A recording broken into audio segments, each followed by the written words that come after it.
ಎಲ್ರಿಗೂ ಮನೆ ಕತೆ ರಾಧಿಕಾ ಮಾಧವ ಜೊತೆ ಚಾನಲ್ಗೆ ಸ್ವಾಗತ. ಇವತ್ತು ನಾವು ಮಾಡೋಣ ಮಜ್ಜಿಗೆ ಹುಳಿ. ಮಜ್ಜಿಗೆ ಹುಳಿ ಅಂದರೆ ಸೋರೆಕಾಯಿ ಹಾಕಿ ಮಾಡುವಂತಹ ಮಜ್ಜಿಗೆ ಹುಳಿ. ನಾನು ಹೇಗೆ ಮಾಡ್ತೀನಿ ನೋಡೋಣ ಬನ್ನಿ. ಸೋರೆಕಾಯಿ ಮಜ್ಜಿಗೆ ಹುಳಿ ಮಾಡೋದಕ್ಕೆ ಮೊದಲಿಗೆ ಒಂದು 3 ಸ್ಪೂನು ಕಡಲೆಬೇಳೆನ ಈ ಥರ ನೆನೆ ಹಾಕ್ಕೊಳ್ಳಿ. ಇದಾದಮೇಲೆ ರುಬ್ಬೋದಕ್ಕೆ ಬೇಕಾಗತ್ತೆ. ಸೋರೆಕಾಯಿ ಸಿಪ್ಪೆ ತೆಗೆದು ಹೆಚ್ಕೊಳ್ಳೋಣ. ಕಾಯಿನ 2 ಕಡೆ ಕಟ್ ಮಾಡಿಕೊಂಡು ಸಿಪ್ಪೆನ ತೆಗೆದುಬಿಡೋಣ. ಸೋರೆಕಾಯಿ ಹೆಲ್ತಿಗೆ ತುಂಬ ಒಳ್ಳೆಯದು. ಇದು ತಂಪು ಅಂದರೆ ಬಾಡಿನ ಕೂಲ್ ಮಾಡೋದಕ್ಕೆ ತುಂಬ ಒಳ್ಳೆಯದಾಗತ್ತೆ. ಎಲ್ಲ ಸಿಪ್ಪೆಗಳನ್ನು ತೆಕ್ಕೋಬೇಕು.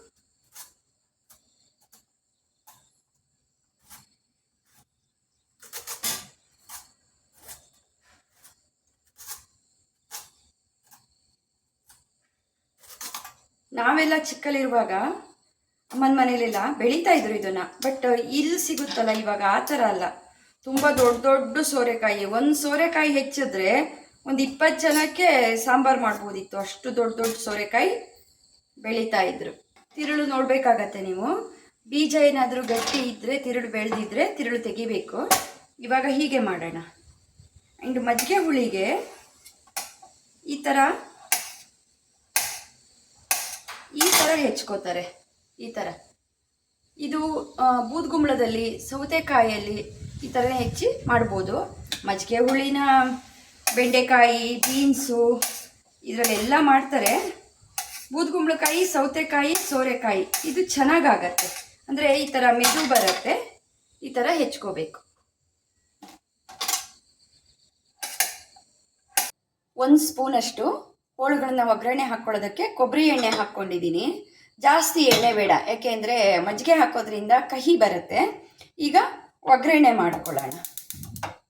ಎಣ್ಣೆ ಕಾದಿದೆ. ಈಗ ಇದಕ್ಕೆ ಒಂದು 4 ಸಾಸಿವೆ ಹಾಕ್ಕೊಳ್ಳೋಣ. ಒಂದು ಅರ್ಧ ಸ್ಪೂನು ಜೀರಿಗೆ. ಇದಕ್ಕೆ ಸ್ವಲ್ಪ ಜೀರಿಗೆನೇ ಮೇಯ್ನು. ಒಂದು ಅರ್ಧ ಸ್ಪೂನ್ ಹಾಕ್ಕೊಳ್ಳೋಣ.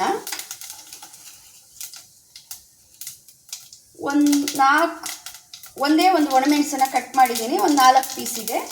ಒಣಮೆಣಸನ್ನ ಹಾಕ್ಕೊಳ್ಳೋಣ. ಹಾಗೆ ಚೂರು ಅರಿಶಿಣ, ಒಂದು 3 ಎಸ್ಲು ಕರಿಬೇವು ಹಾಕ್ಕೋತಾ ಇದ್ದೀನಿ.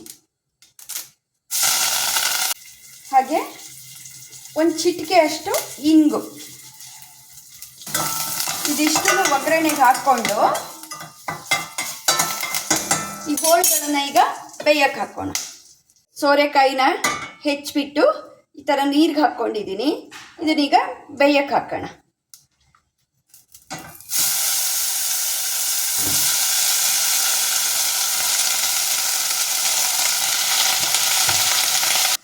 ಇವಾಗ ಇದಕ್ಕೆ ಬೇಯೋದಕ್ಕೆ ಎಷ್ಟು ಬೇಕೋ ಅಷ್ಟು ನೀರು ಮತ್ತು ಉಪ್ಪು ಹಾಕಿ ಬೇಯಕ್ಕೆ ಇಟ್ಬಿಡೋಣ.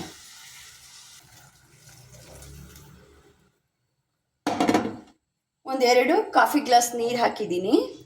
ಹಾಗೆ ಸ್ವಲ್ಪ ಹೋಳು ಬೇಯೋದಕ್ಕಷ್ಟೇ ಉಪ್ಪು ಹಾಕ್ಕೊಳ್ಳೋಣ. ಆಮೇಲೆ ನೋಡಿ ಬೇಕಾದರೆ ಮತ್ತೆ ಹಾಕ್ಕೋಬೋದು. ಈ ಸೋರೆಕಾಯಿ ಹೋಳುಗಳು ಚೆನ್ನಾಗಿ ಬೇಯಬೇಕು, ಮೆತ್ತಗಾಗಬೇಕು. ಅಷ್ಟೋ ತನಕ ಬೇಯಿಸ್ಕೊಳ್ಳೋಣ. ಇವಾಗ ಮಜ್ಜಿಗೆ ಹುಳಿಗೆ ರುಬ್ಬೋದಕ್ಕೆ ಹಾಕ್ಕೊಳ್ಳೋಣ. ಇದು ಆವಾಗಲೇ ನೆನೆಸಿಟ್ಕೊಂಡಿದ್ನಲ್ಲ, ಒಂದು 2ರಿಂದ 3 ಸ್ಪೂನ್ ಕಡಲೆಬೇಳೆ. ಇದೇ ಮಜ್ಜಿಗೆ ಹುಳಿಗೆ ಟೇಸ್ಟ್ ಕೊಡುವಂಥದ್ದು. ಈ ಪ್ರೊಸೆಸಿಂಗ್ ಸ್ಕಿಪ್ ಮಾಡೋಕ್ಕೆ ಹೋಗಬೇಡಿ. ಕಡಲೆಬೇಳೆನ ನೆನೆಸಿ ರುಬ್ಬಕ್ಕೆ ಹಾಕ್ಕೋಬೇಕು.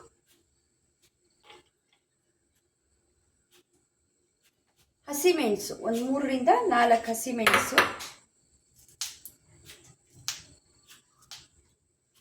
ಸ್ವಲ್ಪ ಖಾರ ತಿನ್ನೋರಾದರೆ 4 ಹಾಕ್ಕೊಳ್ಳಿ, ಇಲ್ಲ 3 ಹಾಕ್ಕೊಳ್ಳಿ. ಸೋರೆಕಾಯಿ ನೋಡಿದ್ರಲ್ಲ ಚಿಕ್ಕದು. ಹಾಗೆ ಇದು ಚಿಕ್ಕದು ಕಾಯಿ. ಒಂದು ಕಾಯಿದು ಕಾಯಿ ತುರಿ. ಫ್ರಿಜ್ಜಲ್ಲಿ ಇಟ್ಟಿದ್ನಲ್ಲ, ಸ್ವಲ್ಪ ಗಟ್ಟಿಯಾಗಿದೆ, ರುಬ್ಬುವಾಗ ಸರಿಯಾಗತ್ತೆ. ಹಾಗೆ ರುಬ್ಬೋದಕ್ಕೂ ಒಂದು 1/4 ಸ್ಪೂನು ಜೀರಿಗೆ, ಸ್ವಲ್ಪ ಕೊತ್ತಂಬರಿ ಸೊಪ್ಪು, ಇದಿಷ್ಟನ್ನು ರುಬ್ಕೊಂಬಿಡೋಣ.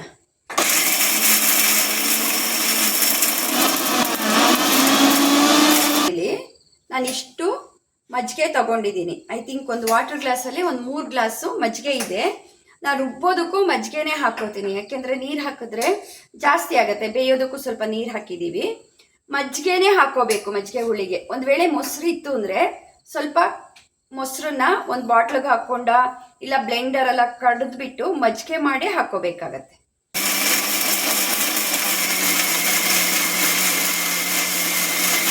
ಬೇಯಕ್ಕೆ ಹಾಕಿದ್ವಲ್ಲ ಆ ಸೋರೆಕಾಯಿದು ಹೋಳುಗಳು ಬೆಂದಿದೆ.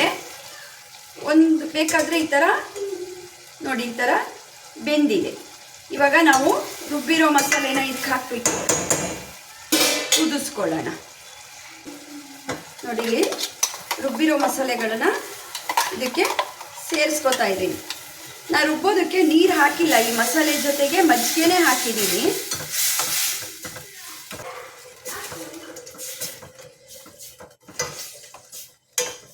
ನೋಡಿ, ಥಿಕ್ನೆಸ್ಸು ತುಂಬ ದಪ್ಪ ಇದ್ದರೆ ಇನ್ನೂ ಸ್ವಲ್ಪ ಮಜ್ಜಿಗೆನೇ ಹಾಕ್ಕೋಬೇಕು ಇದಕ್ಕೆ. ಈಗ ದಪ್ಪ ಇದೆ ಇದು, ಇನ್ನೊಂದು ಸ್ವಲ್ಪ ಮಜ್ಜಿಗೆನೇ ಹಾಕ್ಕೊಳ್ಳೋಣ. ಆವಾಗ ಮಜ್ಜಿಗೆ ತೊಗೊಂಡಿದ್ನಲ್ಲ, ಇನ್ನು ಇಷ್ಟು ಉಳಿದಿದೆ, ಅದನ್ನೇ ಹಾಕ್ಕೊಳ್ಳೋಣ. ಮಜ್ಜಿಗೆನ ನೋಡ್ಕೊಳ್ಳಿ. ಮಜ್ಜಿಗೆ ಹುಳಿ ಇತ್ತು ಅಂದರೆ ಹುಳಿಗೇನು ಹಾಕೋದು ಬೇಡ. ನೀವು ಆವಾಗಲೇ ಮಜ್ಜಿಗೆ ಹುಳಿನ ಊಟಕ್ಕೆ ಯೂಸ್ ಮಾಡ್ತೀರಾ ಅನ್ನೋದಾದರೆ, ಹುಳಿ ಇಲ್ಲ ಮಜ್ಜಿಗೆ ಅನ್ನೋದಾದರೆ ಒಂದು ಸ್ವಲ್ಪ ಲಿಂಬೆ ಹುಳಿ ರಸ ಹಿಂಡ್ಕೋಬೋದು. ನಾನಿದು ಮಧ್ಯಾಹ್ನ ಬಾಕ್ಸಿಗೆ ತೊಗೊಂಡು ಹೋಗ್ತಾ ಇರೋದ್ರಿಂದ ಏನು ಹುಳಿ ಹಾಕ್ತಾ ಇಲ್ಲ, ಯಾಕೆಂದರೆ ಮಜ್ಜಿಗೆನೇ ಹುಳಿ ಬಂದುಬಿಡತ್ತೆ.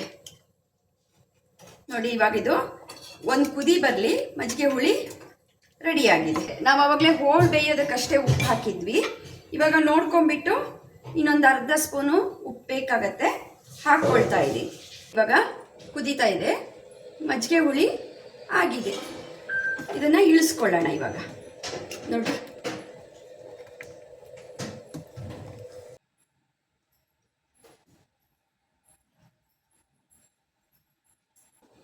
ಇವತ್ತು ನಾನು ಮಾಡಿರೋಂಥ ಅಡುಗೆ ಇಷ್ಟ ಆದಲ್ಲಿ, ಹಾಗೆ ನಾನು ಮಾಡ್ತಿರುವಂಥ ಎಲ್ಲ ವಿಡಿಯೋಗಳು ನಿಮ್ಗೆ ಇಷ್ಟ ಆದಲ್ಲಿ ನನ್ನ ಚಾನಲನ್ನು ಸಬ್ಸ್ಕ್ರೈಬ್ ಮಾಡಿ ನೋಡಿ, ಲೈಕ್ ಮಾಡಿ, ಕಮೆಂಟ್ ಮಾಡಿ. Thank you.